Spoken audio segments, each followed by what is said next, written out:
Silakan duduk kekasih Tuhan. Shalom semuanya, senang bersama dengan saudara di hari Minggu ini. Minggu ini saya beri tema khotbah saya, menerima kerajaan yang tak tergoyahkan. Menerima kerajaan yang tak tergoyahkan. Jika ditanya secara random begitu kepada saudara, saya percaya ketika saya tanya, apa yang dimaksud dengan kerajaan yang tak tergoyahkan? Jawaban Bapak Ibu semua pasti bicara, itu surga. Itu kasih karunia. Pasti nggak jauh dari sana. Apakah salah jawaban seperti itu? Saya berani katakan tidak. Tapi selalu saya mengatakan di tempat ini kepada semua, bahwa Alkitab itu adalah harta karun, saudara. Ketika satu tempat berisi harta karun, ketika satu tempat itu memiliki unsur emas yang besar, maka Bapak Ibu cuma nyangkul paling 10 cm, saya percaya Bapak Ibu akan temukan butiran-butiran emas itu. Tapi ketika kita ada effort khusus, ketika menggali dengan cangkul itu peluh bercucuran, tapi kita terus semangat, ada passion di situ, maka 1 meter tergali, butiran-butiran emas semakin kita kumpulkan banyak. Dan ketika kita terus gali, maka bisa jadi ada bongkahan emas di dalam kedalaman 2 meter mungkin, 3 meter dari permukaan tanah. Bagi saya, itulah saya ketika melihat Alkitab. Alkitab dibaca sambil lalu saja, pasti memberkati saya. Tapi ketika saya ambil waktu khusus mendalaminya, saya sendiri saja dengan Tuhan, itu akan muncul itu. Makna-makna terdalam yang dalam bahasa teologi disebut kerigma, inti dari apa yang Tuhan sampaikan. Kekasih Tuhan, biji mata Tuhan, kerajaan yang tak tergoyahkan itu surga, bisa ya. Tapi ketika didalami, bukan surga dalam perspektif yang ada di benak kita. More than daripada itu. Nah, kekasih Tuhan, biji mata Tuhan, kita buka satu ayat dulu. Ibrani 12 ayat 28. Saya baru menyelesaikan tadarusan Alkitab surat Ibrani. Dan kalau Bapak Ibu ikuti setiap jam 7.15 malam, saya mengatakan bahwa dari seluruh perjanjian baru, orang bilang Roma itu berat. Saya bilang Roma berat, tapi tidak terlalu kalau menurut ukuran saya. Ya. Tapi bicara mengenai Ibrani itu surat-surat, kitab-kitab di perjanjian baru yang paling berat, kalau kau tanya saya. Kenapa? Karena Ibrani itu sangat kental dengan muatan Judaism. Sangat kental dengan agama Yahudi. Sebab yang menulis di situ adalah seorang ahli Taurat, sangat paham dengan agama Judaism. Sedangkan kenapa disebut surat Ibrani? Karena ditujukan kepada orang-orang Kristen yang memang berasal dari suku Ibrani. Atau orang-orang yang dulunya sebelum jadi Kristen, sebelum bertobat adalah penganut Judaism. Agamanya Abraham, Ishak dan Yakub. Maka sangat kental muatannya itu. Sehingga kalau orang tidak mendalami bahasa sederhananya perjanjian lama, ya, menganggap perjanjian lama itu sampah masa lalu, hukum yang sudah tidak dipakai lagi, yang sudah dihapuskan, maka saya berani jamin orang Kristen tersebut tidak akan bisa mengerti surat Ibrani dengan dalam. Coba kita baca Ibrani 12 ayat 28 bersama saya. 3-1 ya. Jadi, karena kita menerima kerajaan yang tak tergoncangkan, marilah kita mengucap syukur dan beribadah kepada Allah menurut cara yang berkenan kepadanya dengan hormat dan takut. Karena kita menerima kerajaan yang tidak tergoncangkan. Apa itu kerajaan yang tidak tergoncangkan tadi? Ya. Coba kita lihat ayat 27-nya. Naikin ayat 27-nya. Bersama saya. 3-1 ya.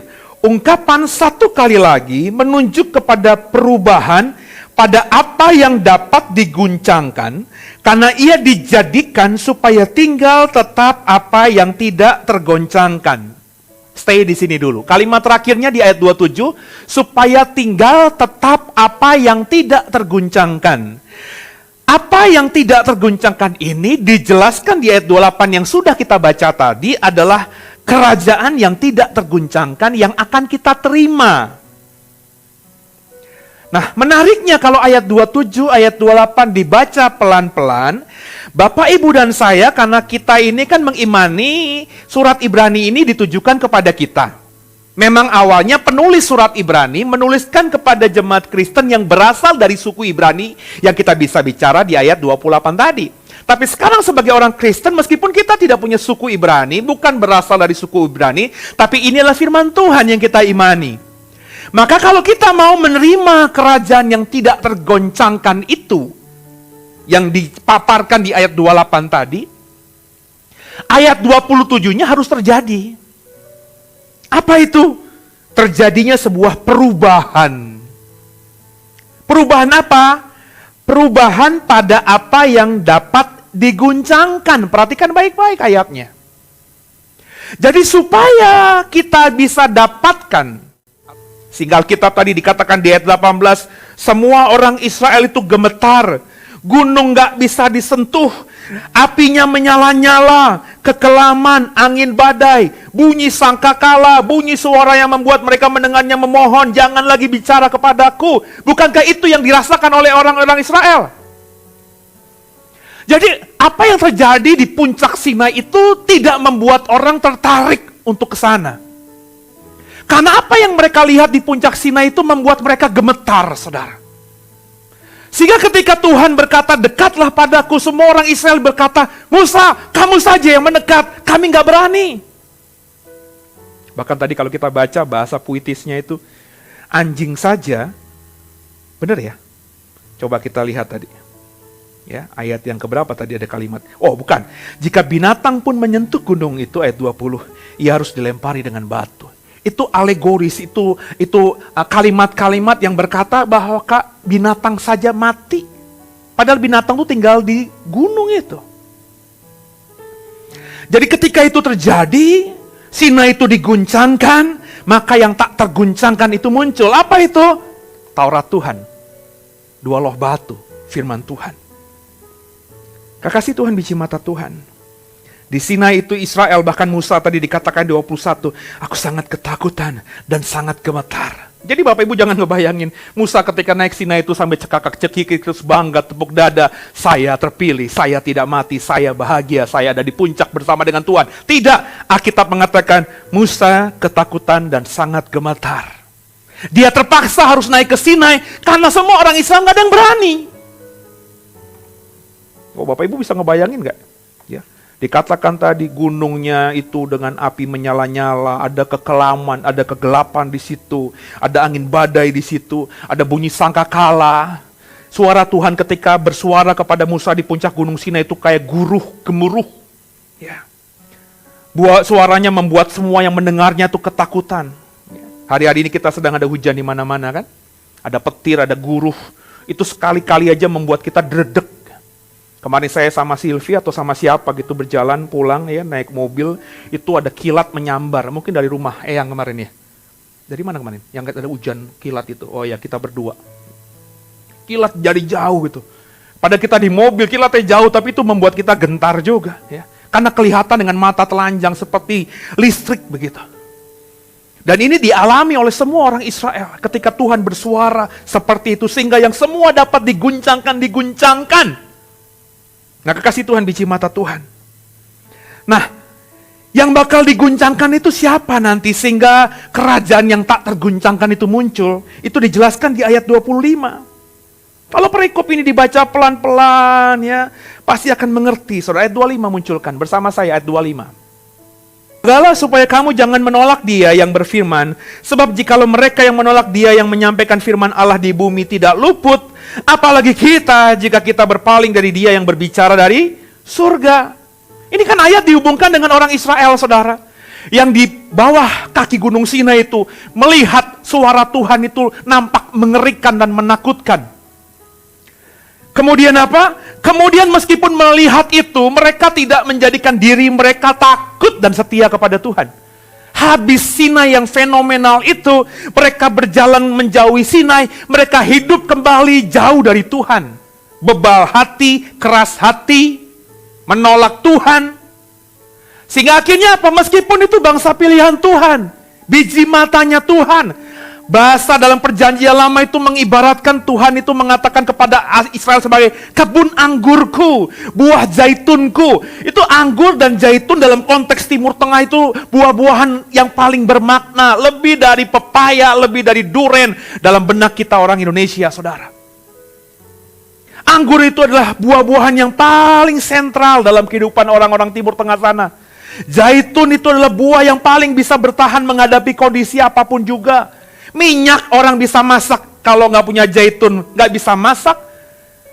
Orang kalau sakit harus diurapi dengan minyak, itu juga harus dari zaitun.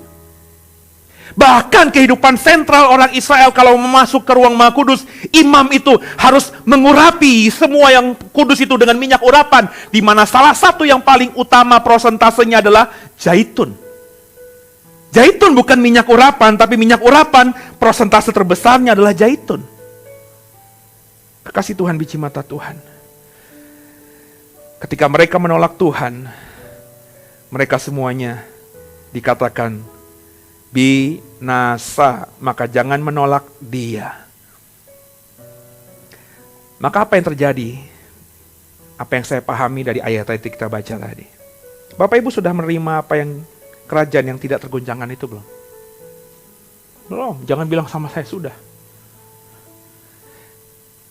Jawaban orang awam tadi di bawah kerajaan yang tidak tergoncangkan itu surga itu ya benar.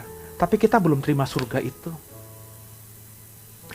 Kita terima surga ketika kita sudah selesaikan tubuh yang kita miliki yang dapat binasa ini. Sebab surga hanya bisa kita masuki dengan tubuh yang tidak dapat binasa, itu Alkitab kita katakan dengan jelas sekali. Maka artinya kita harus mati dulu.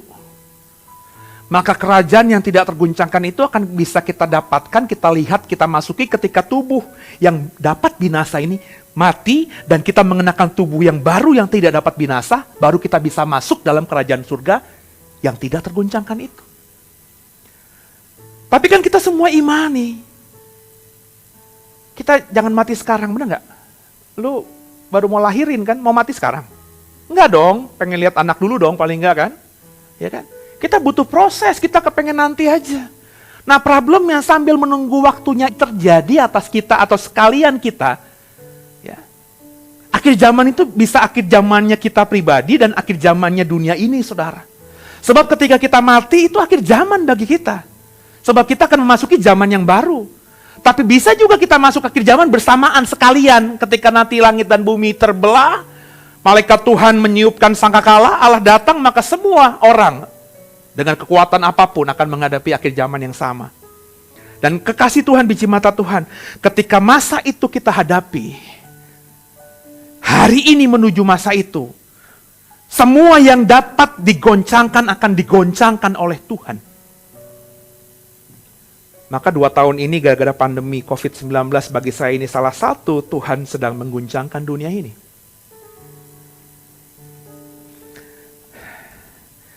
Dan jangan tarik napas panjang dulu bahwa pandemi ini sudah selesai. Hari ini negara-negara di luar sana sudah kembali.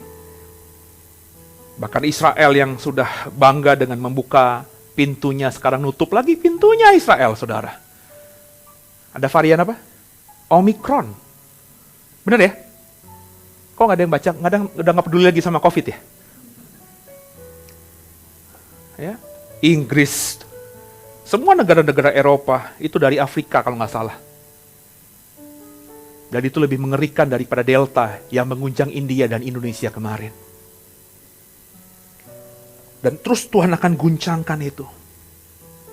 Pertanyaan saya, ketika Tuhan mengguncangkan itu, apakah saudara terguncang? Kalau saudara terguncang, artinya di ayat 25 tadi, saudara menolak Dia. Nah, bagaimana supaya kita akhirnya bisa mendapatkan kerajaan yang tak terguncangkan itu? Isunya itu yang mau kita bahas. Yang Tuhan taruhkan di hati saya, yang sudah saya bagikan sebagian tadi di GBI Sungai Yordan. Dan sekarang saya mau bagikan agak panjang kepada saudara. Kita kembali ke ayat 28-nya. Dengan latar belakang yang sudah saya jelaskan tadi. Bagaimana kita bisa menerima kerajaan yang tak terguncangkan itu, ayat 28. Jadi karena kita menerima kerajaan yang tak terguncangkan, marilah kita mengucap syukur.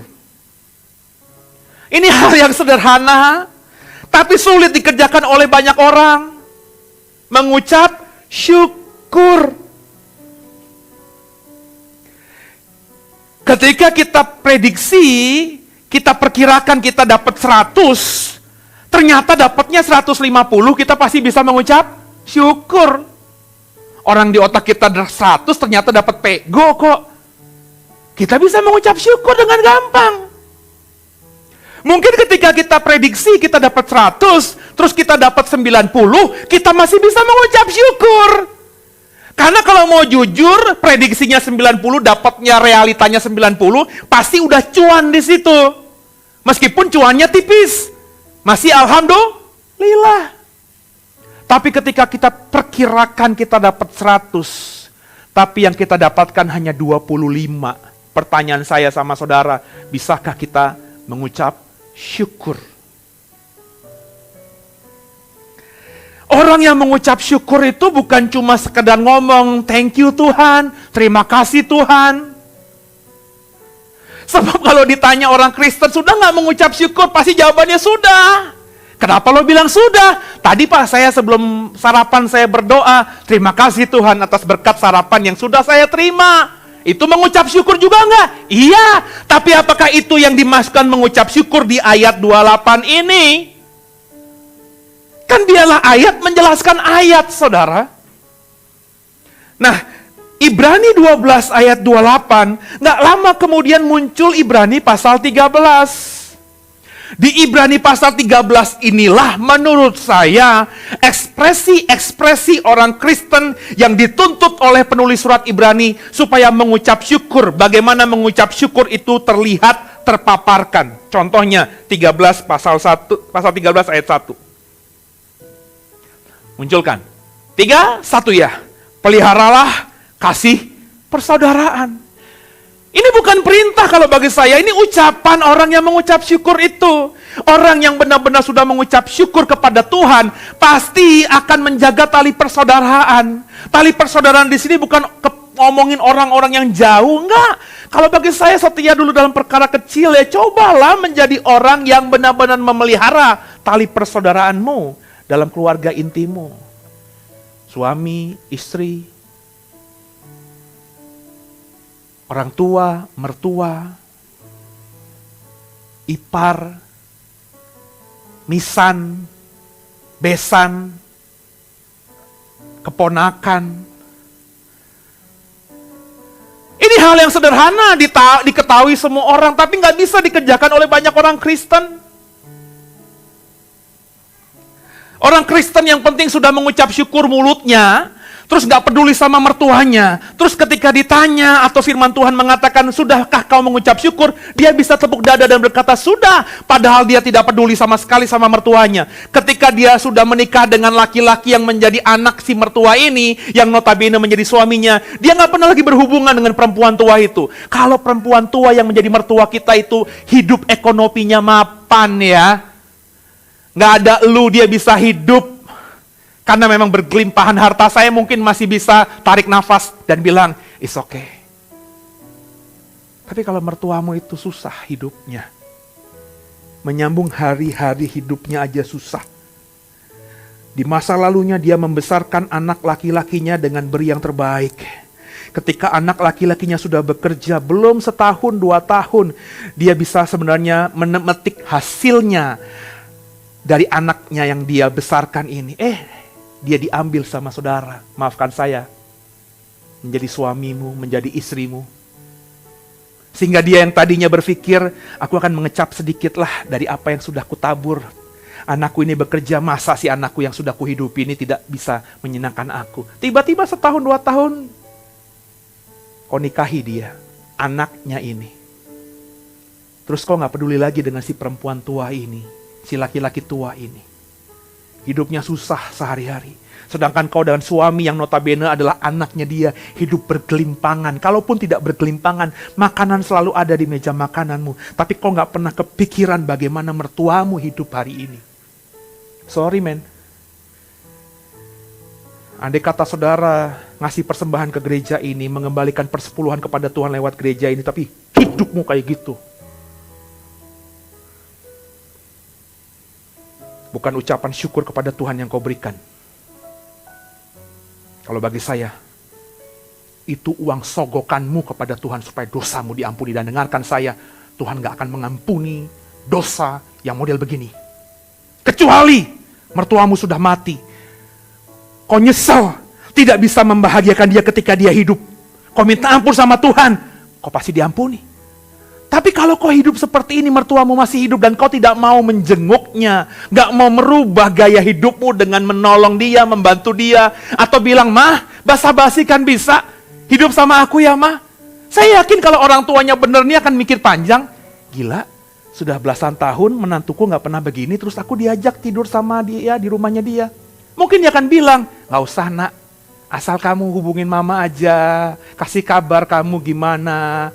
Terus izinkan cucu-cucuku itu ngejenguk aku setahun sekali aja, more than enough." Nah, orang tua yang benar tuh pasti begitu. Bener gak sih? Bu Neta nih, bener gak kira-kira gitu Bu? Iya kan? Kalau kehadiran kita sebagai orang tua menyusahkan anak-anak kita, orang tua pasti akan mikir juga, janganlah jadi beban, malah biarpun aku susah, cuma pensiunan yang ku dapat, sisa tabungan, aku masih bisalah paling gak untuk menjaga hidupku sendiri. Tapi paling tidak saudara perhatian sama orang tuamu. Itulah ucapan syukurmu kepada Tuhan. Sebab bagaimana mungkin kau mengucap syukur kepada Tuhan atas segala kebaikan Tuhan? Wong Tuhan gak kelihatan, berkali-kali saya ngomong begitu. Sama orang di kiri kananmu, kau tidak bisa tunjukkan. Orang yang mengucap syukur kepada Tuhan itu apa juga? Coba kita lihat lagi. Ayat yang keempatnya. Ibrani 13 ayat 4. Bersama saya, 31 ya. "Hendaklah kamu semua penuh hormat terhadap perkawinan. Janganlah kamu mencemarkan tempat tidur. Sebab orang-orang yang sundal, pejinah akan dihakimi Allah." Kalau bagi saya ini bukan sekedar perintah, ini bentuk ucapan syukur. Kau dulu sebelum menjadi apa-apa, Tuhan temukan dengan penolongmu, Pak. Kau dulu belum apa-apa, kau ditemukan Tuhan dengan imammu, Bu. Sehingga akhirnya rumah tanggamu yang di awal rumah tangga itu ya sama-sama berjuang dari zero. Pelan-pelan, pelan-pelan, pelan-pelan. Setia sama Tuhan, Tuhan berkati luar biasa. Terus ketika kau bisa bergelimpangan harta, bisa beli tanpa mikir panjang, masuk ke supermarket gak lagi lihat dompet, gak lihat lagi handphone, berapa rekeningku sisanya, kau tinggal masuk sana ke ember, ke keranjang, comot, anakmu bilang, "Mah, boleh gak ambil ini?" Ambil nak, sehingga semuanya bisa masuk ke keranjang itu. Ketika semuanya itu kau bisa lakukan, kau dengan mudahnya tergiur dengan laki-laki lain, Bu, perempuan lain, Pak. Kau kotori ranjang pernikahan kudusmu yang dari Tuhan. Itu bagi saya orang yang gak mengucap syukur. Secantik apapun, makeup semahal apapun kau berusaha taruh di pipimu, lipstik semahal apapun kau taruh di bibirmu, sehingga tampilanmu bling bling bling bling, tetap Tuhan bisa melihat hatimu yang kotor itu. Jangan sampai orang Kristen nanti milih presiden karena satu agama. Aduh, come on. Ya. Pilihlah pemimpinmu. Tadi kriterianya apa tadi? Yang tidak mencemarkan tempat tidurnya, saudara. Jadi belajarlah menjadi orang yang ayat 28 tadi kedua apa? Beribadalah kepada Allah menurut cara yang berkenan. Nggak stop itu. Coba munculin lagi ayat 28. Beribadalah kepada Allah menurut cara yang berkenan kepadanya. Apa Bapak Ibu? Dengan hormat. Bapak Ibu harus jadi orang yang beribadah melayani Tuhan dengan hormat. Hormat kepada siapa? Hormat kepada Tuhan. Hormat kepada Tuhan ini, kalau kau baca Ibrani 12, itu ada ketemu ayat 15, ayat 16. Coba munculkan ayat 15, ayat 16-nya. Apa ayat 16, ayat 17 ya? Oke, ayat 16, ayat 17. Ya, perhatikan baik-baik. Hormat kepada Tuhan tuh bagi saya dibaca dulu nih ayat 16-nya. Ini konteksnya dekat sekali dengan ayat 28 yang kita baca. 31 ya. Janganlah ada orang yang menjadi cabul dan yang mempunyai nafsu yang rendah seperti Esau, yang menjual hak kesulungannya demi sepiring makanan. Sebab kamu tahu bahwa kemudian ketika ia hendak menerima berkat itu, ia ditolak. Sebab ia tidak boleh beroleh kesempatan untuk memperbaiki kesalahannya, sekalipun ia mencarinya dengan mencucurkan air mata. Pernah baca kisahnya Yakub dan Esau? Soal ini? Esau itu, aduh, anak yang benar-benar diberkati Tuhan. Kenapa jadi anak sulung? Ini dia punya saudara kembar, di mana dia lahir duluan. Maka sebagai anak sulung, dia itu udah tinggal ongkang-ongkang kaki aja, Pak.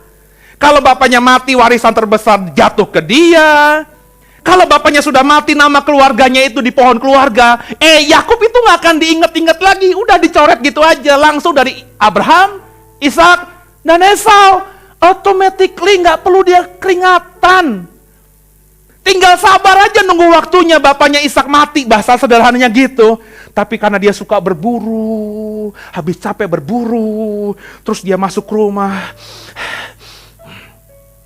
Brenebon, sup kacang merah, Bu. Gue suka Brenebon, tapi dibanding gudeg ya, enakan gudeg lah kalau lidah gue ya. Karena orang Jawa ya.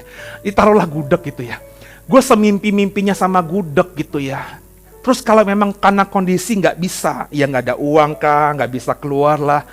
Gue mikir, alah minggu depan aja. Toh nggak makan gudeg hari ini, bahasa Jawanya itu rapateen. Nih ngerti nggak rapatein itu? Itu bahasa Ibrani tingkat tinggi itu. Nggak mungkin mati kalau gue nggak ketemu gudeg itu loh. Jadi Esau ini kalaupun capek, ya tahan aja dulu. Tinggal ambil kacang merah di dapur, dia olah sendiri, maka dia pasti bisa kenyang juga. Sabar. Seberapa lama sih masak kacang merah itu? Tapi karena dia udah gimana gitu ya, gak hormat sama Tuhan dengan menghormati hak kesulungannya, adiknya lagi masak, bagi dong dek. Gini kak, gue kasih semuanya, gue kasih, tapi kasih ya hak kesulungannya. Yakub nih cerdik banget ini. Esau langsung bilang, alah gak pedulilah kesulungan, yang penting perut gue dulu, hari ini gue kenyang dulu. Dia gak berpikir panjang, dia berpikirnya bypass, yang penting hari ini dulu. Maka, apakah hak kesulungannya lepas? Belum. Dia masih jadi anak sulung. Karena peristiwa ketika akhirnya Ishak di tengah tuanya yang sudah buta memberkati Yakub sebagai anak sulung itu kan nanti. Alkitab nggak katakan itu berapa lama. Bisa sebulan, bisa setahun, bisa 10 tahun loh Pak. Tapi apa yang sudah dikerjakannya karena tidak menghormati hak kesulungan itu. Akhirnya ketika waktunya bapaknya sudah tua bilang, nak, bapak udah mau mati nih. Ya, kamu cepet nak. Kamu kan jago buru, bapaknya udah tua, udah buta. Berburu binatang paling enak, masak yang paling enak, kasih aku, nanti habis aku kenyang, aku dipuaskan dari hasil buruanmu yang kau masak itu, aku akan berkati engkau. Didengar sama ibunya, bener ya?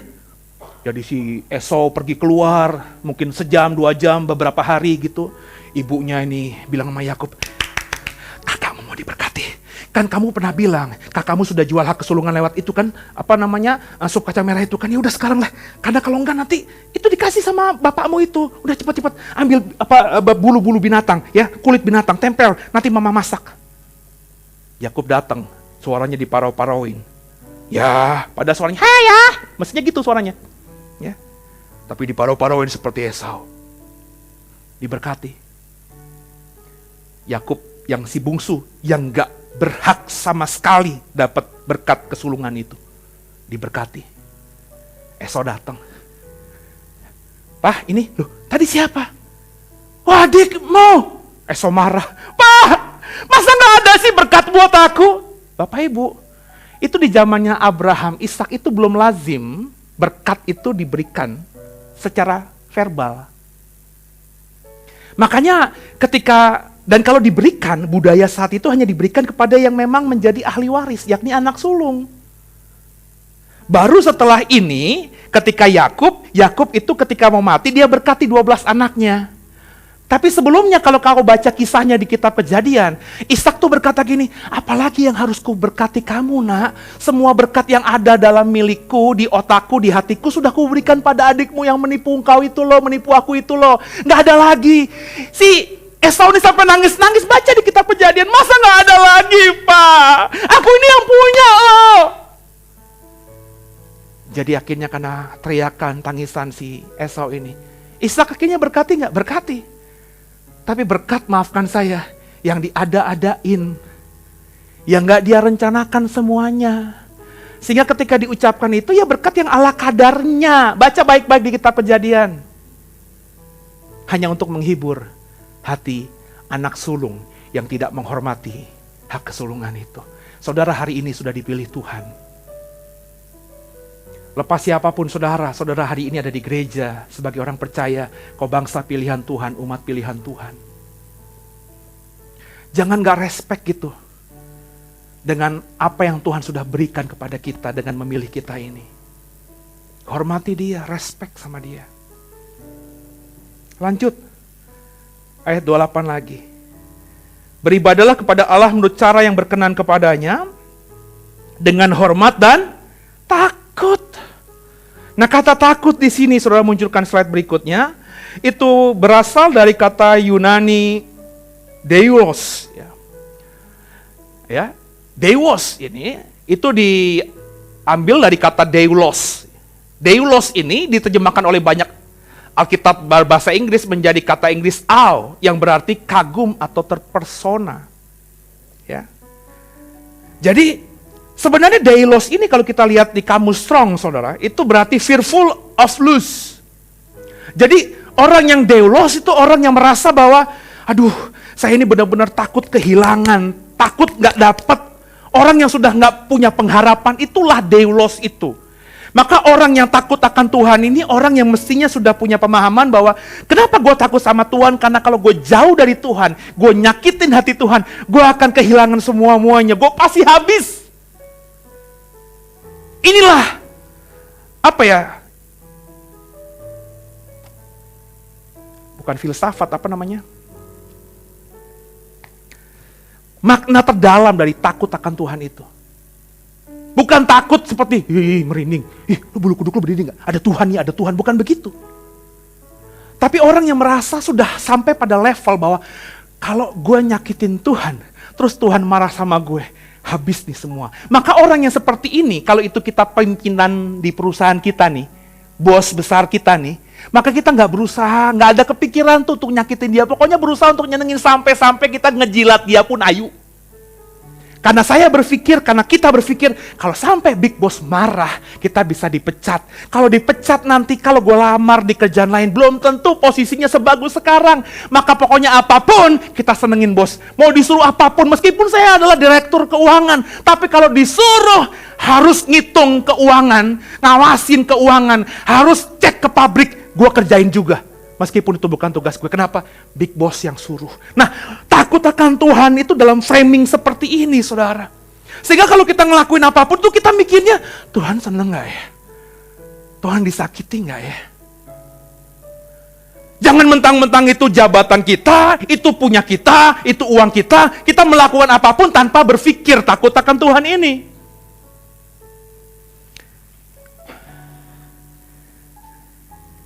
Nah, saudara,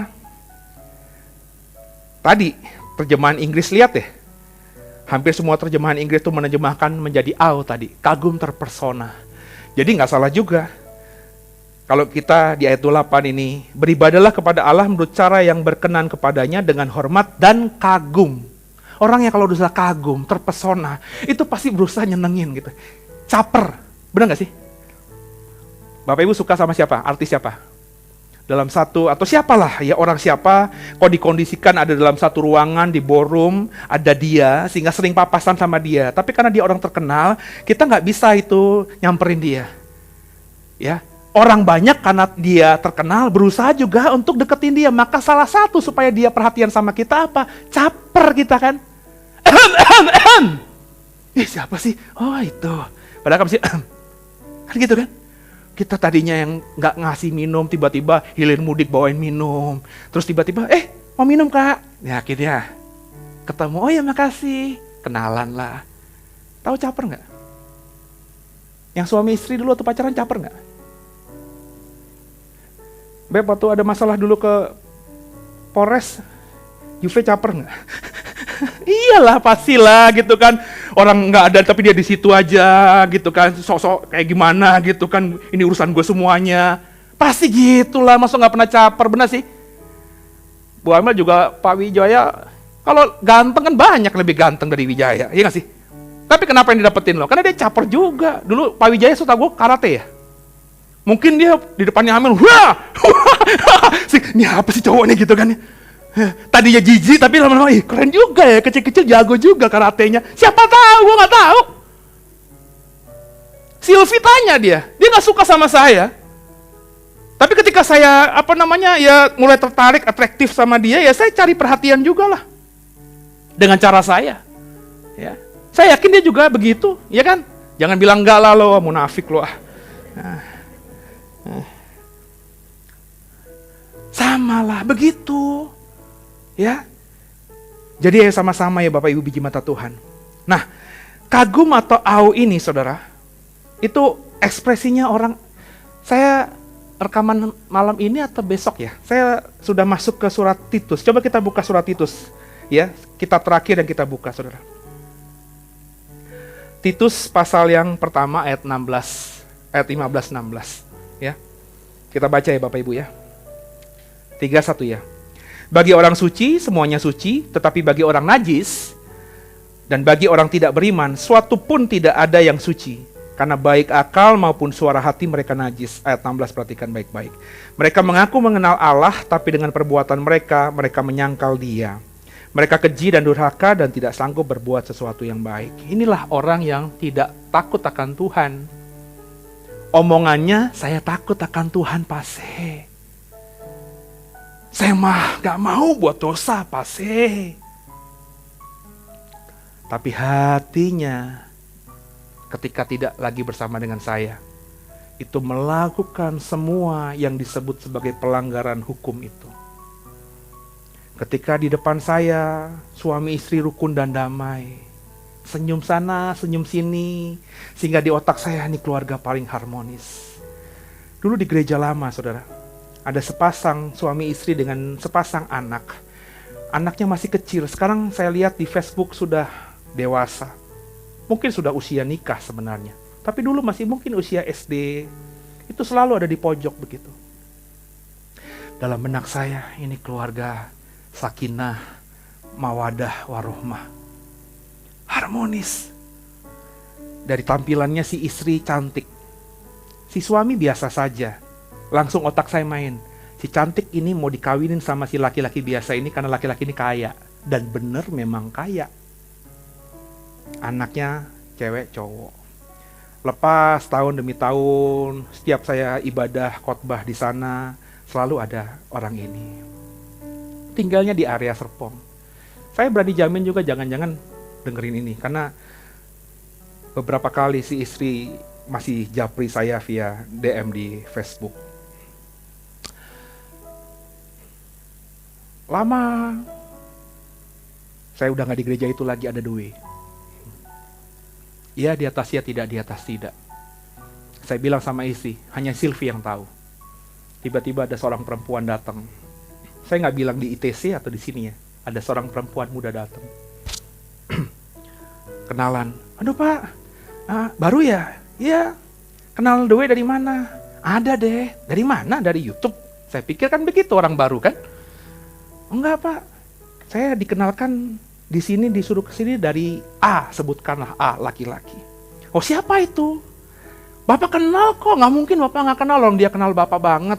Terus dia buka Facebooknya, dia buka handphonenya, dia bilang, ini Pak orangnya. Oh iya, tapi namanya saya nggak kenal, ini berarti dari gereja lama ya. Di gereja lama kan gitu ya Bapak Ibu, saya tahu muka Bapak Ibu, tapi nggak tahu nama gitu.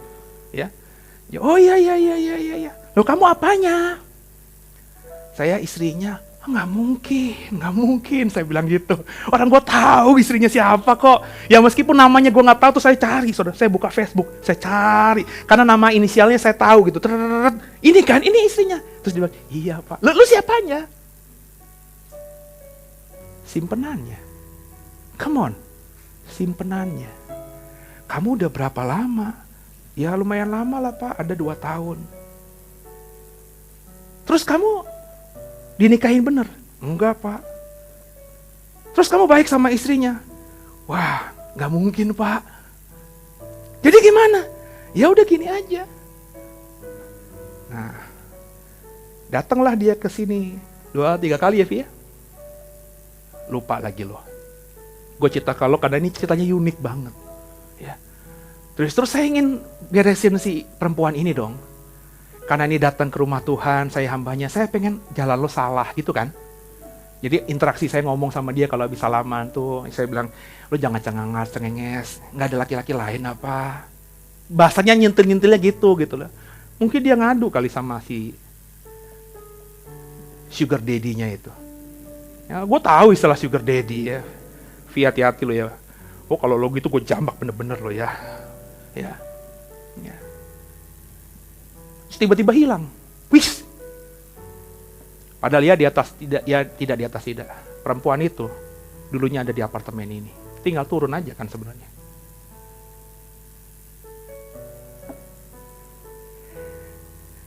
Jadi kekasih Tuhan, biji mata Tuhan. Saya nggak bilang Bapak Ibu seperti itu ya. Karena di mata saya ini kayaknya harmonis ya. Wih, mesra banget.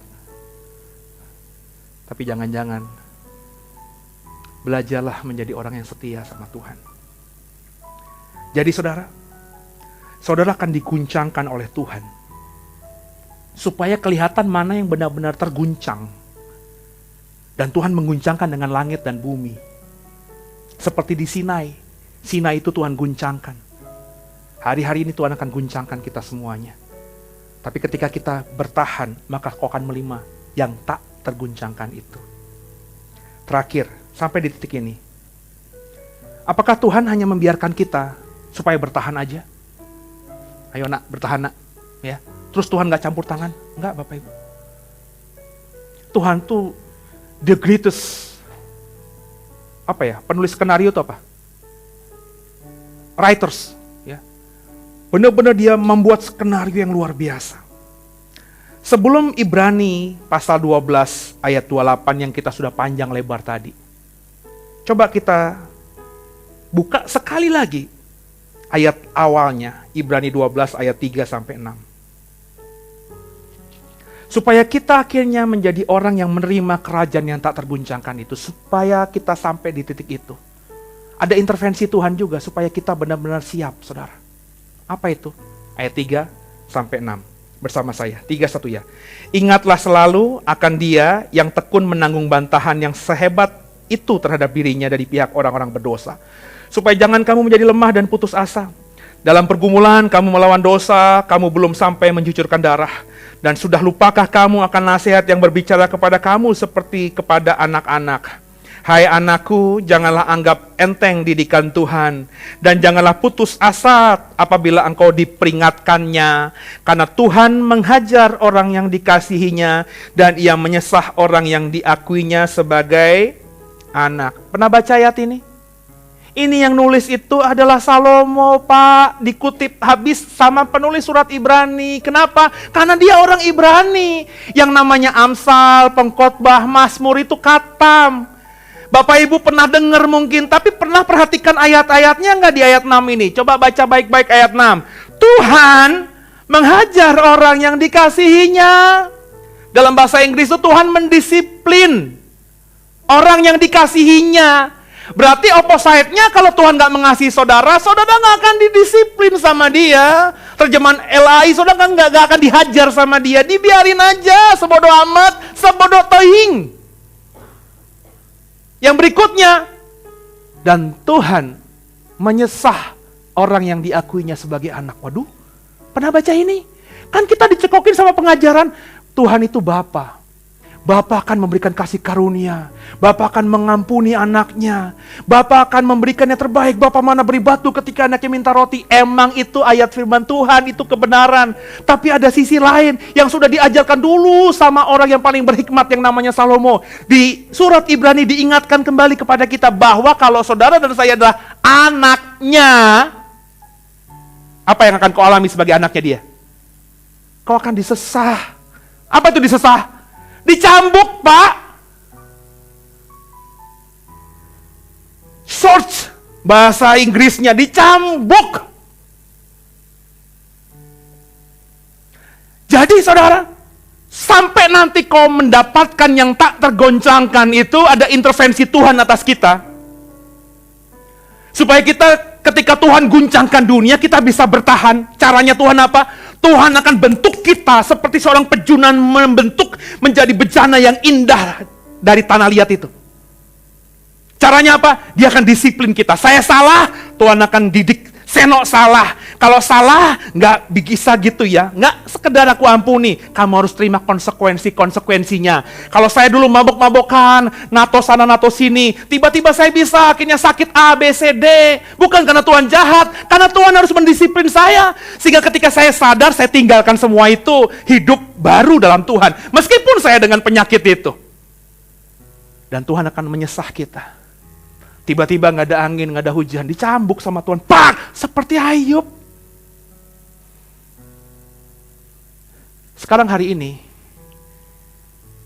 seperti apa dirimu?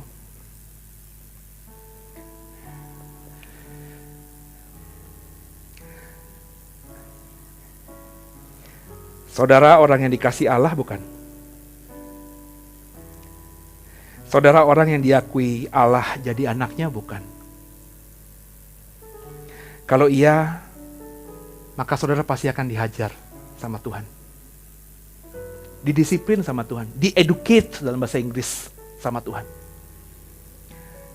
Kalau saudara adalah anaknya, maka saudara pasti akan dicambuknya.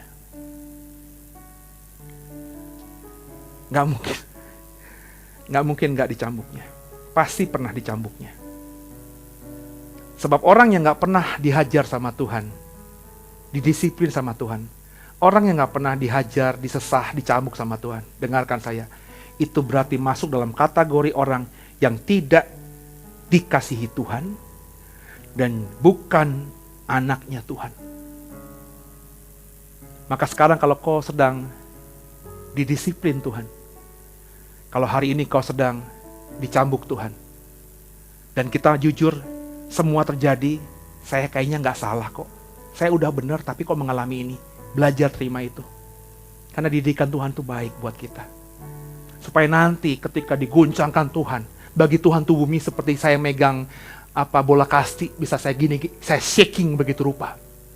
Saya banting sebegitu mudahnya bumi ini dihancurkan Tuhan. Ketika itu Tuhan izinkan terjadi. Yang dapat diguncangkan akan hancur dan saudara terus bertahan. Sehingga akhirnya berhak terima yang tak bisa diguncangkan. So datang ke surga, masuk ke surga, itu gak sekedar Jesus, I believe in you. Kerjakan itu. Apa yang saya khotbahkan, direnungkan lagi, hidupi sungguh. Kita akan ada dalam kekekalan nanti. Amin. Tundukkan kepala. Makasih Tuhan. Yuk Bapak Ibu kita doa.